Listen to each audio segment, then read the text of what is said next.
And over here, I put in an image of this Day of the Dead. I believe this is a excuse me, a restaurant in the area. And I just put in a little note about Dia de los Muertos. I love how the images look in the sugar skulls, and I really like Day of the Dead stuff, and because of the culture in Phoenix, personally I think, because we do have a strong Mexican background, and culture here, Day of the Dead seems to be celebrated year-round here, and so I just wanted to incorporate this image of this woman, and she's got the little chili pepper earrings. And then I tried Zen Tangling for the first time. I just pasted this in a few minutes ago.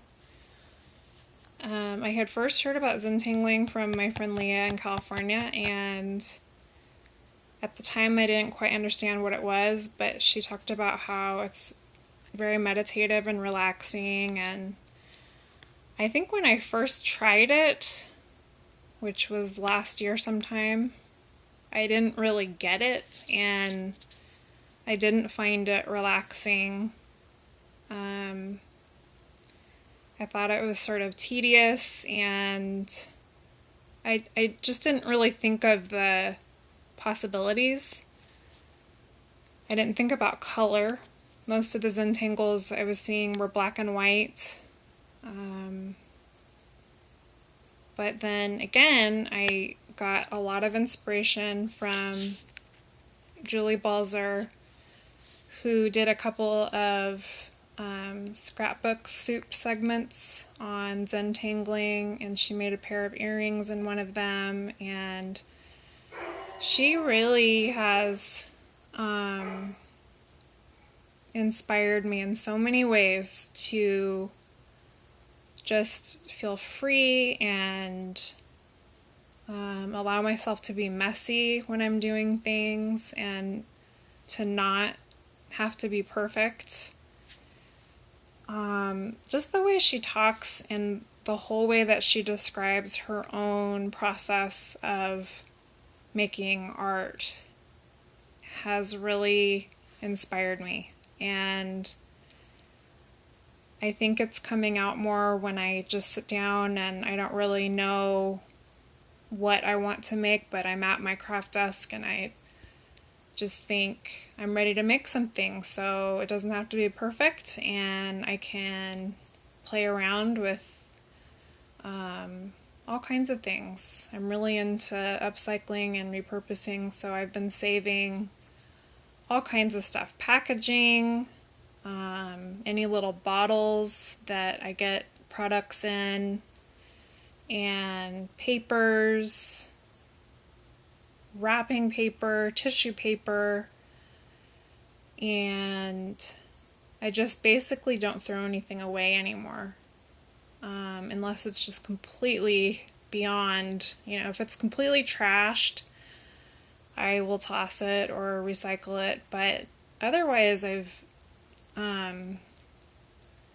just been really motivated to repurpose things, and this actually is also from some packaging. It's the back side of a set of pens that I got, a set of, I believe they're Sakura Permapic markers, and so I just flipped it over and cut it out and just started doodling, and then pasted it in here.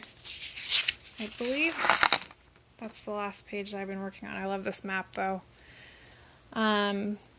Again, this is the King Company pink folio smash book, and it also came with this pen, which I talked about in the haul video. I love this pen. I love the size. It's pretty large and long, and it has a really fine point. You can see in the writing here. It doesn't skip. And it also has a glue stick on the other end, which is really handy. I try to put it back into its little rubber band, but it's hard to get it back in there, so I just have been keeping it in a pen holder on my desk. But I actually saw these on sale at Michael's, just the pens, and they had them in different colors, and I was going to pick them up, but I had a certain budget, and so I decided to go with some other things. But it's good to know that they sell the pens on their own, because I would love to collect these, and if this one starts running out of ink, I know that I can get them at Michael's, so that's a good thing to know. The one thing I did want to say about this Smash book is that I think part of the freedom that I feel here is because it reminds me of being about 12, 13 years old. I was in middle school, and I remember we had a slam book.